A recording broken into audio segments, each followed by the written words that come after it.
The committee of the Qadir cricket club, investment appraisal का topic है हमारा, और उसके लास्ट 2 क्वेश्चन हम कर रहे हैं, आखिरी क्वेश्चन हम कर रहे हैं।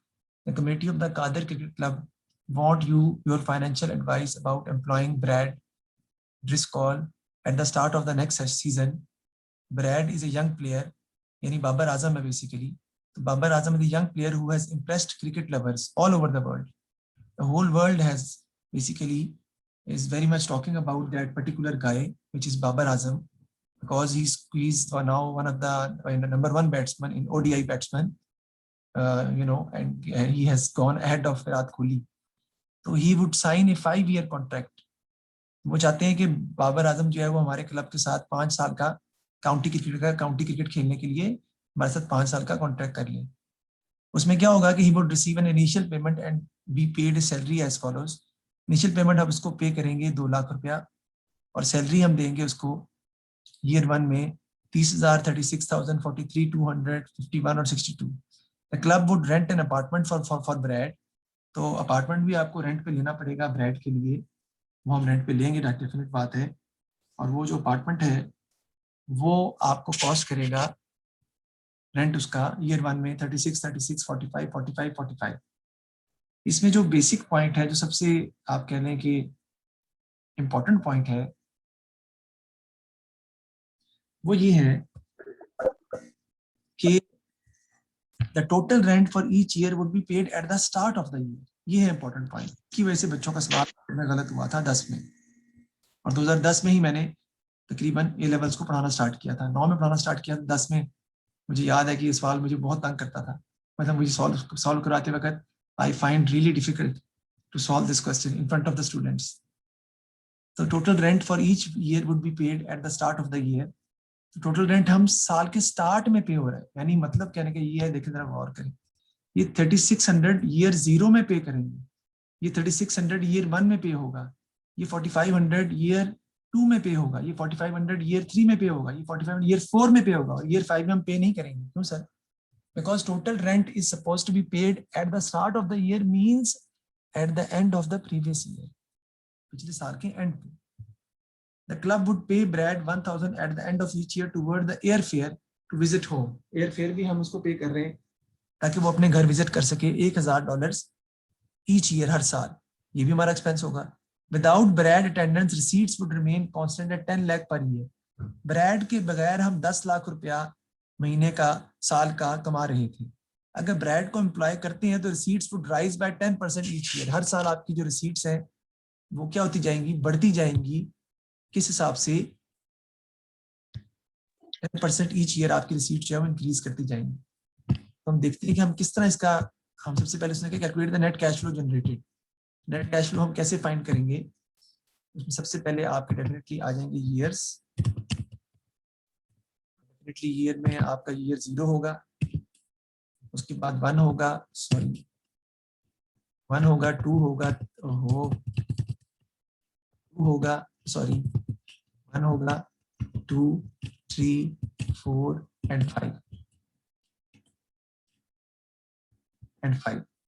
ईयर 0 में सबसे पहले हम क्या पे कर रहे हैं? इनिशियल पेमेंट जो हम उसको पे करते हैं वो आपकी आ जाएगी। इनिशियल पेमेंट हम उसको ईयर 0 में पे कर रहे हैं, दैट इज बेसिकली 2 लाख, कि आपने उसको पे करनी है। पेज नंबर आप निकाल लें ताकि आपको सवाल साथ साथ आपके सामने हो।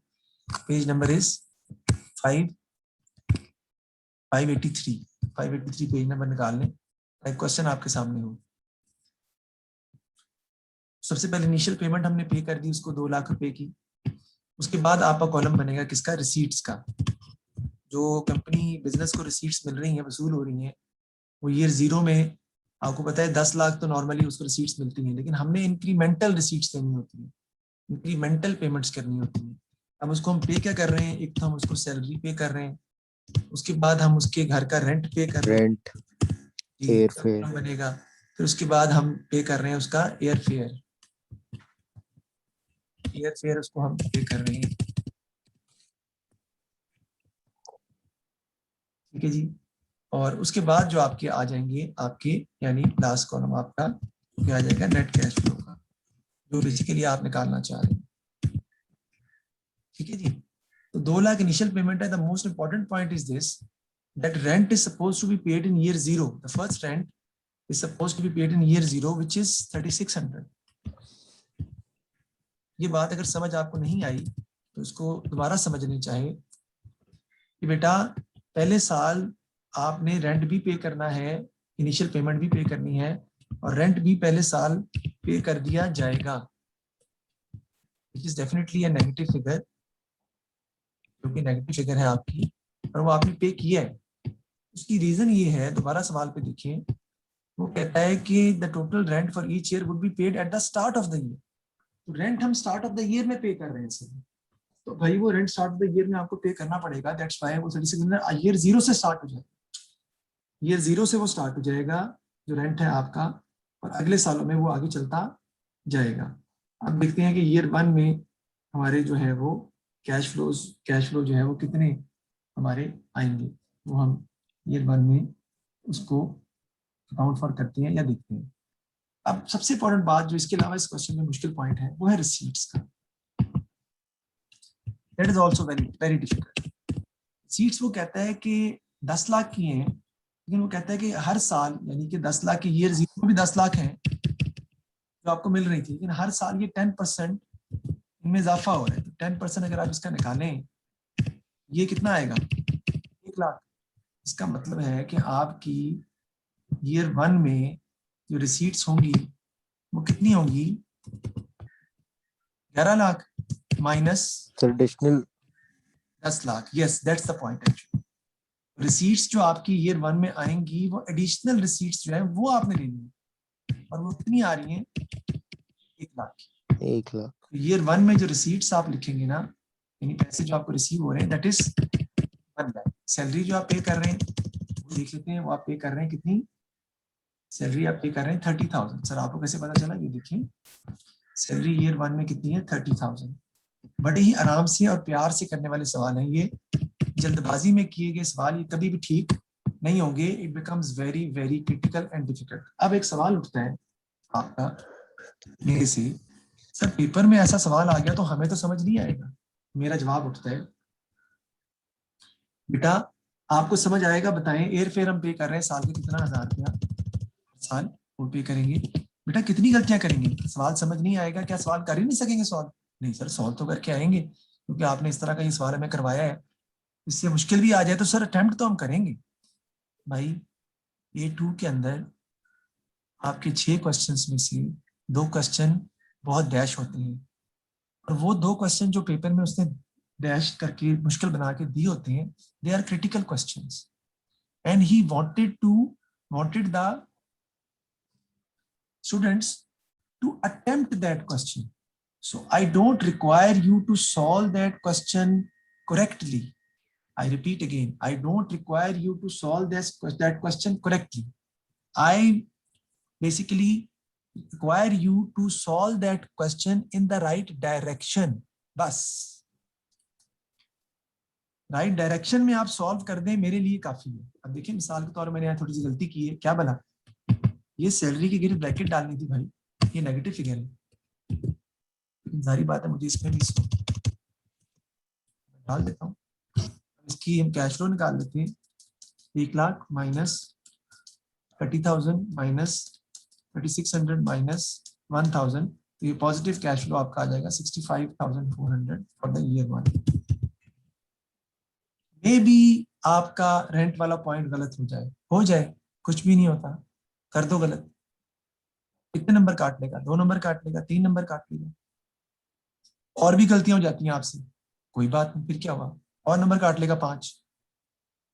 सर पर वो एक रेंट वाला गलत होगा, उससे नेट कैश फ्लो गलत आएगा, नेट कैश फ्लो गलत आएगा तो आगे उससे सारी ये नहीं चीजें होता, गलत। ये नहीं होता बेटा, ये नहीं होता, सारी गलतियां नहीं होती हैं, कैरी फॉरवर्ड होता है। तो गलती आपने की है उसके एक ही नंबर कट है, बाकी सारी चीजें कैरी फॉरवर्ड हो जाती हैं, ऐसा नहीं होगा, यही तो बात है। इसीलिए तो मैंने कहा है कि आपने सवाल को अटेम्प्ट करना है, दैट इज मोर इम्पोर्टेंट। अच्छा जी, अब कितना, अगले साल हमारा कैश फ्लो कितना है जी, 11 लाख का, और इसके अंदर भी कितना इजाफा हो रहा है, 10% इजाफा हो रहा है इसके अंदर, 10% इजाफा 11 लाख का निकालेंगे तो कितना आ जाएगा, 1,10,000। 11 लाख में 1,10,000 ऐड कर दें, कितनी अमाउंट बन जाएगी, जिसमें कि टोटल आपको मिलेगी 12,10,000। इसमें से माइनस कर दें 10 लाख जो इनिशियल पेमेंट थी आपकी, इसका मतलब है आपको कितने पैसे जनरेट हो रहे हैं सेकंड ईयर में, जो एडिशनल रिसीट्स जनरेट हो रही हैं because of this cash flow, वो कितनी बनेगी? 2,10,000। ये बात समझ आ रही है? समझ नहीं आ रही तो दोबारा। सर ये लास्ट ईयर की सीट्स एडिशनली चेक करेंगे हम, मतलब 11 लाख में कितनी एडिशनल हो रही नहीं है? नहीं नहीं नहीं नहीं बेटा, 10 लाख से कंपेयर करना है ना आपने, 10 लाख में कितना एडिशनल हो रहा है, क्योंकि वो राइज कर रही है ना, 10% राइज हो रहा है। पहले साल कितना राइज आया? 1 लाख का। दूसरे साल रिसीट्स कितनी राइज कर गई? 2,10,000 से। यानी सेकंड ईयर आप उनको उसको 2,10,000 दोगे। 10% राइज हर साल कर रही है ना। अब अगले साल भी क्या होगा? 12,10,000 का 10%, यही तो पॉइंट है इसमें। मैंने बताया नहीं, मुश्किल क्वेश्चन है आपका। इंक्रीज कर जाएगा। कितनी अमाउंट आएगी जी? करें जरा। 1,21,000। 1,21,000। ठीक है जी। ये आप क्या करेंगे जी? ऐड कर लें। 12,10,000 में 1,21,000 ऐड कर लें। आपकी अमाउंट कितनी बन जाएगी? 13,31,000। इसमें से माइनस कर देंगे आप 10 लाख, तो आपकी ब्रैड की अगली पेमेंट, यानी जो आपको एडिशनल रिसीट्स रिसीव होगी ब्रैड को हायर करने की वजह से, वो आ जाएंगी 3,31,000। अच्छा, कुछ पूछ रहे सवाल, मैं जरा सुन लूं। सर आज 9 बजे आना है माशाल्लाह। जी भाई, इसमें क्या शक है? मैंने आपको ग्रुप में भी भेज दिया है, चेक करें आप। व्हाट्सएप चला गया है आप तक। मैंने उसमें आपको क्या कहते हैं उसे, मैप भेज दिया है, मैप लोकेशन सेंड कर दी। तो जी रिसीट सेकंड ईयर में कितनी आपकी आ जाएंगी? रिसीट्स आ जाएंगी 2,10,000 की। एडिशनल रेवेन्यू जनरेट हो रहा है। सैलरी कितनी है जी सेकंड ईयर में? हम देख लेते हैं सैलरी सेकंड ईयर में कितनी है। सवाल में सैलरी 36,000 की है जी, तो ब्रैकेट में यूज करेंगे हम, 36,000 आ जाएगा जी। और 4,500 आपका आ जाएगा रेंट। मैंने बताया था कि रेंट हम साल के स्टार्ट में पे कर रहे हैं, मतलब सेकंड ईयर के एंड में पे हो जाएगा। और 1,000 की आपकी वो तो वही रहेगी, 1,000 की आपकी एयर फेयर है, you are paying the air fare of 1,000। तो जरा इसका आंसर निकालें जी, क्या आता है जरा।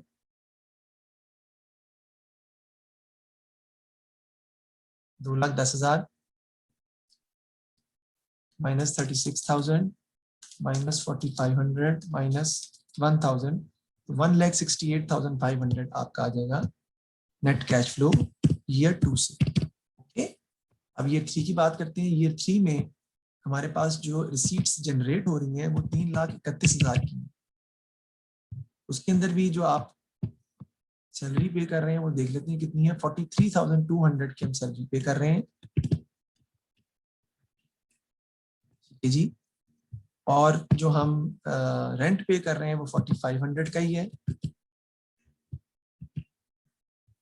और जो एयर फेयर है that will remain constant eight 1,000 for all the years.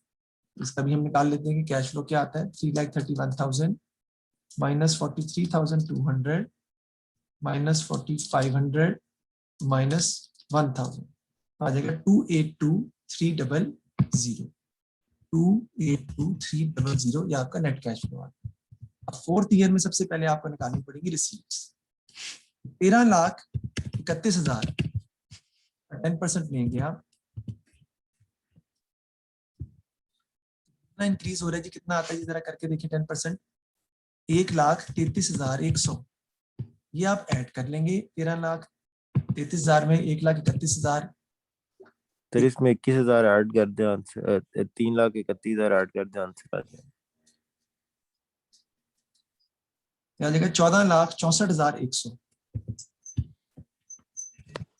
इसमें से माइनस कर देंगे आप 10 लाख, तो आपके पास आ जाएगा जो आपकी एडिशनल रिसीट्स जो आपको मिल रही हैं वो आपकी आ जाएंगी माइनस 4,64,100। उसके बाद पांचवें साल देखते हैं। इसमें क्या आ जाएगा जी, फिफ्थ ईयर में 14,64,100 का आप क्या ले लेंगे जी, 10%, क्योंकि हर साल 10% इजाफा हो रहा है ना, वो कितना आ जाएगा जी,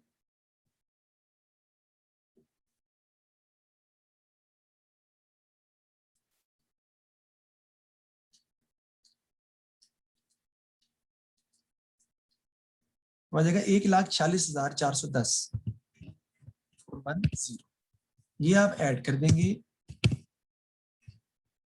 तो आपके पास टोटल अमाउंट आ जाएगी जितनी आपको रिसीव होगी, प्लस 14,64,100 आ जाएगा 1,610,510 माइनस कर देंगे आप 10 लाख, तो आपके पास एडिशनल रिसीट्स जो जनरेट हो रही है वो आ जाएंगी 6,10,510। ठीक हो गया जी। अब यहाँ पे हम दोबारा रिसीट्स में लिख लेते हैं 4 ईयर में, 4th ईयर में रिसीट्स जो आपकी जनरेट हो रही हैं वो अब क्या आ रही हैं, 4,64,100। ठीक है जी। इसमें से हम माइनस कर देंगे सैलरी जो आप पे कर रहे हैं, सैलरी आप पे कर रहे हैं, सॉरी मैं लिखता हूँ, सैलरी आप पे कर रहे हैं कितनी, 51,840 की, ये आपकी आ जाएगी जी 51,840। ठीक है जी।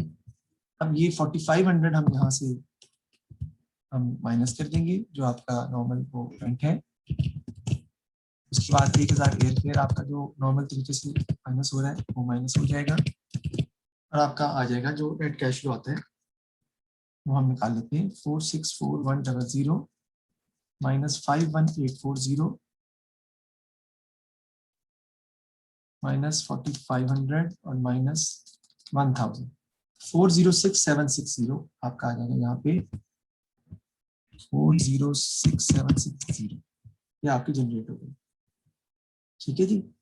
मैं एक दफा सैलरी दोबारा देख लूँ, 4,500 ही रह गई है, ठीक है। फिर नेक्स्ट आपका आ जाएगा जी रिसीट्स में, जो कि 5th ईयर में आप रिसीट्स जनरेट हो रही हैं, वो हो रही है 6,10,510 की। सैलरी जनरेट जो हो रही है तो आपको पे करनी पड़ रही है वो है 6,22,08। This is what I believe, but I need to check it out. 6,22,08। Okay. Rent आप पे कर रहे हैं, अगेन रेंट पे नहीं हो रहा क्योंकि रेंट 0 ईयर से स्टार्ट हुआ था, तो 0 ईयर का मतलब है पहले साल के एंड पे किया, ईयर 1 के एंड पे किया, ईयर 2 के एंड पे किया, year 3, year 4 and that's it, 5 year का रेंट पे हो गया। जो हम साल के शुरू में पे करते हैं 1,000 रुपया, क्योंकि हम साल के एंड में पे करते हैं इसलिए ये अमाउंट जरूर आएगी।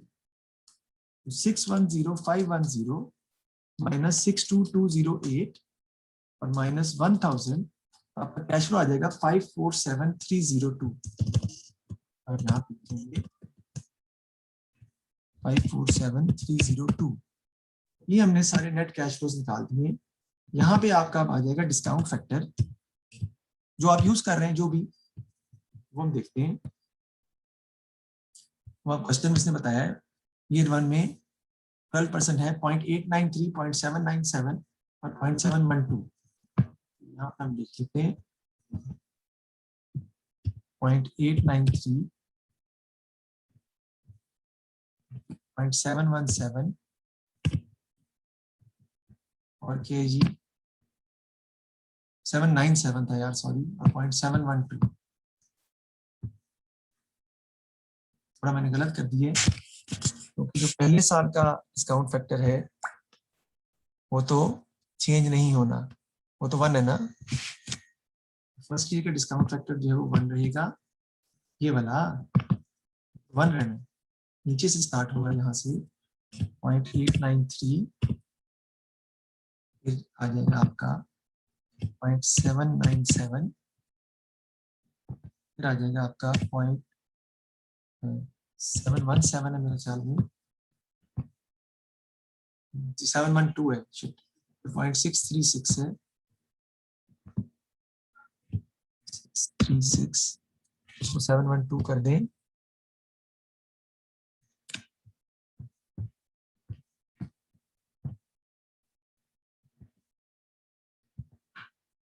और लास्ट में आपका जो डिस्काउंट फैक्टर है वो है 0.507 आ जाएगा 0.507। यहाँ पे आपके आ जाएंगे प्रेजेंट वैल्यूज।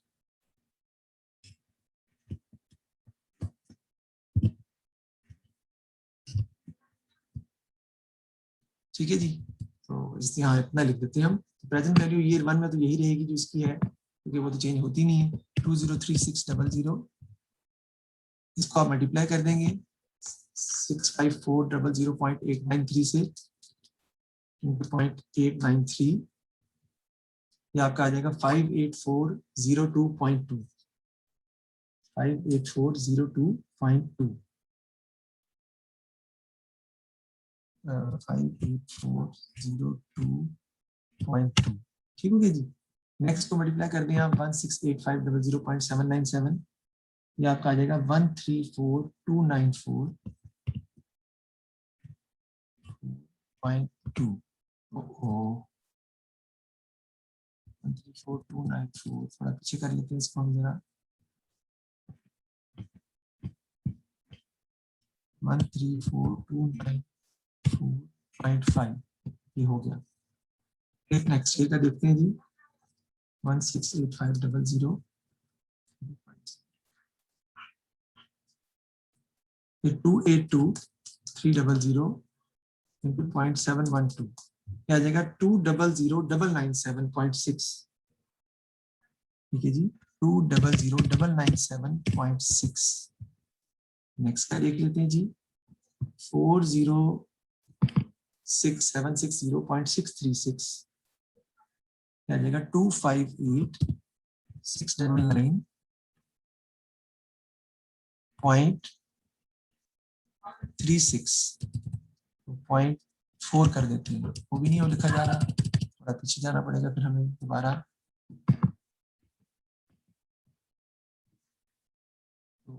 258,699.4, नीचे देख लेते हैं जी। नेक्स्ट का 547,302 into 0.507, ये आ जाएगा 277,482.1, 277,482.1। ठीक होगी जी, ये हमने नेट कैश फ्लोज निकालनी है, प्रेजेंट वैल्यूज निकालनी है, इसका हम टोटल कर लेंगे तो आपके पास क्या आ जाएगी, एनपीवी। इसको टोटल कर लेंगे तो आपकी आ जाएगी एनपीवी। और याद रखिएगा पहला वाला नेगेटिव है, मैं लिखता हूँ उसको नेगेटिव करके, ये वाला आपको याद रहे कि ये बेसिकली सिर्फ आउटफ्लो ही चल रहा है इसमें। इसकी एनपीवी जो है ना वो मैं कैलकुलेट कर ली है मैंने, आपके पास आ जाएगी 726,275, 726,275.77, 0.7 या 0.8 कर देते हैं, 726,275.8। ये मैंने प्रेजेंट वैल्यू इसकी निकाल कर आपको दिखा दी है। किसी को मसला है तो मुझे बताएं, मैं दोबारा रिपीट करता हूँ, अदरवाइज फिर मैं आगे चलता हूँ। Any problem you can ask me. नहीं सर, समझ आ गई है सारी। हाँ जी, बड़ा टेक्निकल सवाल है, डिफिकल्ट सवाल है सर। इस सवाल पेपर में आएगा तो क्या गलती होगी? पेपर में आएगा तो रिसीट्स में गलती आप हो सकती है आपकी, मैं मान लेता हूँ। पेपर में आएगा तो आपकी रेंट में गलती हो सकती है, ऊपर नीचे हो जाएगा, but still you will be able to get 15 marks easily if you know how the things are going to move in the question. तो प्रॉब्लम इतनी आपको नहीं आएगी, लेकिन आपको अंडरस्टैंडिंग ही नहीं है सवाल में वो क्या कह रहा है, बात क्या कर रहा है, तो फिर सारी बातें मुश्किल होगा। Calculate the discounted payback period for grade. Discounted payback period आप निकाल लेंगे। तो सर इस क्वेश्चन का पेज नंबर क्या है? पेज नंबर है जी आपका ये 583। 583। ठीक हो गया। ठीक है जी, तो ये मैंने पूरा क्वेश्चन आपको सॉल्व करके दिखाया है। अच्छा ये एक मैं आपको एक वैसे आपस में शेयर कर रहा हूँ बात एक, ये इन्वेस्टमेंट अप्रेजल का सबसे मुश्किल क्वेश्चन है, तभी मैंने एंड पे रखा हुआ है ना, और तभी मैंने डाला हुआ है स्पेशली अक्टूबर नवंबर 10 का सवाल है। ये वो क्वेश्चन है जो कि हम आमतौर पर जब पेपर मुश्किल बनाते हैं ना, ये वाला क्वेश्चन हम जानबूझ के पेपर में डाल देते होते हैं टीचर सारे, ये वो वाला क्वेश्चन है, तो ये मैंने आपको करवाया है। तो देखिए माशाल्लाह आप लोग कितने काबिल हैं, कॉम्पिटेंट हैं, मुइज भी जो कि ऑनलाइन क्लासेस में नहीं आते लेकिन उनको भी समझ आ रही है। तो ये सब कुछ आपकी कॉम्पिटेंसी, काबिलियत और आपकी प्रोफेशनलिज्म की वजह से है कि आपको ये बात समझ आ गई है, वरना ऑनलाइन क्लासों में बिल्कुल समझ नहीं आती। ये सब कुछ बिल्कुल।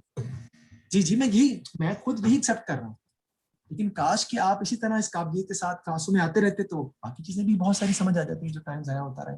चलो खैर कोई बात नहीं, अल्लाह ताला जो है वो मुझे इस काबिल बनाया है कि मेरी ज़बान में तासीर हो और आपको समझ आती जाए, क्योंकि आपने मुझसे निकल गया ना कि समझ आ गई है गलती से, तो वो मैंने पकड़ ली बात।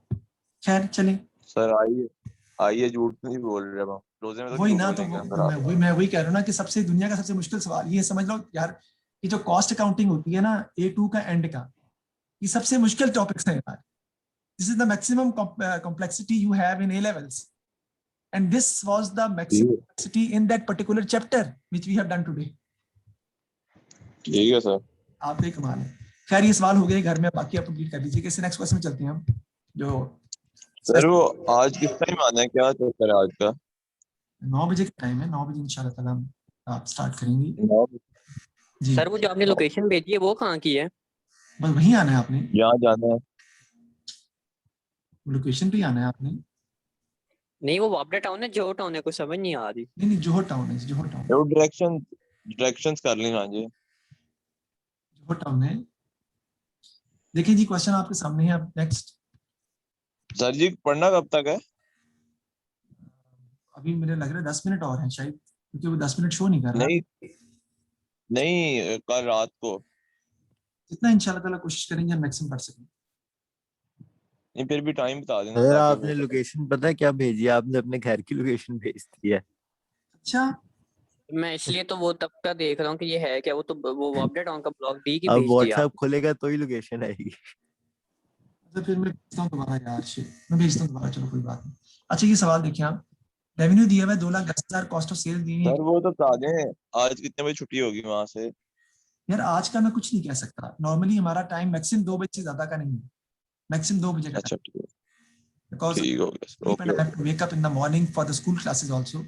तो hopefully we अच्छा study from 8 to 2 या 9 to 2 या 1 बजे तक तो पढ़ेंगे ही ना सारी बात। ठीक हो गया सर। सर आज क्या चीज पढ़ना शुरू करनी है? अभी वो मैं वहां जाके आपके साथ डिस्कस करूंगा, और फिर हम नहीं वो तो AST लेके आए कि ना लेके आए? नहीं लेके आए जी, लेके आए, बिल्कुल लेके आए। हमने ज्यादा A2 का सिर्फ हम लेक्चर लिया करेंगे, काम ज्यादा हमने ये ऐसा करना है। उसके लिए फुल बुक पास पेपर्स आपको पेमेंट करेंगे आप मुझे, जिससे मैं फुल बुक पास पेपर परचेज करूंगा पिछले 5 सालों के। 30 पेपर आपने सॉल्व करने बैठ के, रोज के 2 पेपर हम सॉल्व करेंगे फुल वाह जी वाह। भी सर जी कन्वर्ट अगर हमने होगी। कर ली सॉल्व फिर तो बल्ली चढ़ जाएगी हमारी। बेटा वो तो मेरे साथ जो बच्चे पढ़ते हैं उनकी हमेशा ही इस तरह ही होता है, इसलिए ग्रेड आते हैं, लेकिन जिन्होंने नहीं पढ़ना होता, उन्होंने नहीं पढ़ना होता वो। नहीं वैसे सर सर पास एक बात है, अगर मैं हम तो ये अपना 30 काम करता पेपर हूँ। कर लें तो बल्ली चढ़ जाएगी। नहीं ये कोई जरूरी नहीं है, अगर 20 पेपर आप खुद करें वो तो आपकी बात होती है, अगर नकल मार के कर रहे हैं तो A लेवल में बेकार है वो। नहीं नकल मार के ना करे, खुद A करे। लेवल में क्वेश्चन रिपीट नहीं होते ना, मसला ये। अब ऐसे मैंने ब्रैड वाला वो ठीक है। अब मैंने सवाल ब्रैड वाला सवाल पिछला का सवाल किया, अगला जो है वो नया बिल्कुल डिफरेंट चीज है वो, तो वो हर सवाल के हिसाब से इतना भी आपको। डिफरेंस नहीं होता। देखिए जी क्वेश्चन देखिए। लेकिन एक एक राज बताऊं आपको आगे जी सवाल करने से पहले। जी जी 21 को सिंध हाईकोर्ट का फैसला आ जाना। यार ना कर, मैं बड़ा अपने आप को लेके चल रहा हूँ बड़ा के भाई पेपर हो जिब्रान जाए। नासिर की ट्वीट पढ़ो जाके तो। सर और इसको क्लास से भाईजान निकाल दे। मैं खुद बड़ी उम्मीद में हूँ कि ना हूँ, मगर मैं अब ना उम्मीद हो गया हूँ भाईजान, हो जाने या पेपर अब पढ़ लेना चाहिए, बेहतर है। नहीं अगर आप नहीं भी शाम को आना चाहते तो इतराज नहीं, आप ना आए कोई बात नहीं। सर मोहित का हाँ। 10 दिन में ही रहते उर्दू का पेपर है, अब भी वो ना उम्मीद ना हो। कब है? 10 दिनों 26 में। को। 26 को। पूरे 10 दिन सर, पूरे 10 दिन। आज 16 तारीख। उर्दू के लिए कौन पढ़ता है यार? सही। जल्दी जल्दी यार उर्दू के लिए वो बात पढ़ने की नहीं पेपर होती, खोल के बात पढ़ना। पेपर की होती है कि होंगे या नहीं। अब 26 को पेपर है, जाहिर है होगा तो सही अच्छा ना। यार प्लीज मुझसे नहीं यार राजे 21 को आप फैसला आ जाना। भाई जस्ट ए मिनट, 7 मिनट रह गए, मुझे सवाल इसको पढ़ाने दो। अच्छा बिल्डिंग कॉस्ट है वुड बी 2,65,000, तो बिल्डिंग कॉस्ट 2,65,000 है। अब एक्सटेंशन कर रहे हैं बिल्डिंग में, ये आपका इनिशियल इन्वेस्टमेंट है नेगेटिव 2,65,000 की। Because the increase in floor space the anticipated sales volume would increase by 40%। Sales volume 2,10,000 से 40% क्या हो जाएगी, सेल्स बढ़ जाएगी। क्योंकि हमें यूनिट्स नहीं पता इसलिए 2,10,000 का 40% ही निकालेंगे। हर साल नहीं बढ़ रहा, 2,10,000 एक दफा 40% इसका निकाल के ऐड करेंगे, 84,000 आता है, वो 2,10,000 में ऐड कर देंगे तो 294,000 आपकी हो जाएगी सेल्स वॉल्यूम, यानी सेल्स आपके में। तो सेल्स जो है ना वो 294,000 की हो जाएंगी, 40% जो है वो आपकी क्या हो गई है, बेसिकली इंक्रीज कर देंगे। उसके बाद gross profit margin would be maintained, इसी का जितना परसेंटेज ग्रॉस प्रॉफिट मार्जिन की है वो वही रहेगी, यानी कि 94500 डिवाइडेड बाय 2,10,000 इंटू 100, जो मार्जिन आ रहा है मैं निकाल के दिखा रहा हूँ इसलिए आपको, ताकि आपको प्रॉब्लम ना हो। डिवाइडेड बाय 2,10,000 इंटू 100, जो प्रॉफिट परसेंटेज आ रही है विच इज 45%, यहाँ भी इसकी परसेंटेज भी वही है, यानी इसका जीपी मार्जिन भी 45% ही रहेगा। चाहे सेल्स वॉल्यूम आपका बढ़ गया है, 294,000 हो गया है, लेकिन जीपी मार्जिन 45% ही रहेगा, यानी कि जीपी आपका आ जाएगा 132,300। आगे जी, inventory level would need to be increased by 10,000 in year 1। तो ईयर 1 में आपको 10,000 का एक आउटफ्लो एक्स्ट्रा शो करना पड़ेगा, जो आपने इन्वेंट्री मजीद खरीदी है। 10,000 का आउटफ्लो ईयर 1 में आपको एक्स्ट्रा शो करना पड़ेगा। Existing variable expenses would increase bye 30%। ये वेरिएबल एक्सपेंसेस दिए हैं 48,000 के, ये आपके 30% क्या हो जाएंगे, बढ़ जाएंगे इंटू 0.3, ये 14,400 बढ़ जाएंगे प्लस 48,000, ये हो जाएंगे 62,400 के। तो वेरिएबल सेलिंग एक्सपेंसेस जो है ये हो जाएंगे 62,400 के, साथ साथ लिखते जाएं। The business would in future have to rent a garage space for delivery vehicle at a cost of 2,000 a year. तो फिक्स कॉस्ट 19,500 थी, 2,000 आपकी क्या हो जाएगी, बढ़ जाएगी। तो जितना इंक्रीज आ रहा है आपने वो लेना है। तो आपने सुना आगे इसमें कितना इंक्रीज आ रहा है, यानी वेरिएबल एक्सपेंसेस में कितना इंक्रीज आ रहा है, 14,400 का। जीपी 132,300 का हो जाएगा। इन्वेंट्री सॉरी वेरिएबल एक्सपेंस 30% बढ़ गए, सॉरी क्या कहते हैं, 2,000 फिक्स कॉस्ट इंक्रीज कर गई है। सेल्स कितनी बढ़ गई है वो देखें, 294,000 माइनस 2,10,000, तो 84,000 आ जाएगी सेल। लेकिन अगर आप जीपी आपके पास है तो आप जीपी से भी डायरेक्टली माइनस करके वैल्यू ले सकते हैं, यानी जीपी 132,300 है ना, इसमें से 94,500 माइनस कर दें, जीपी में 37,800 का इजाफा हो जाएगा, 37,800 का जीपी में इजाफा हो जाएगा,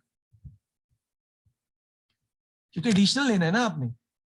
फिर वो कहता है कि ईयर 4 में आप ये बेच रहे हैं एसेट को, 6 लाख का नॉर्मली बिकता है, आप 9,10,000 का बेच रहे हैं, तो उसकी स्क्रैप वैल्यू 3,10,000 आप ऐड करेंगे ईयर के एंड पे।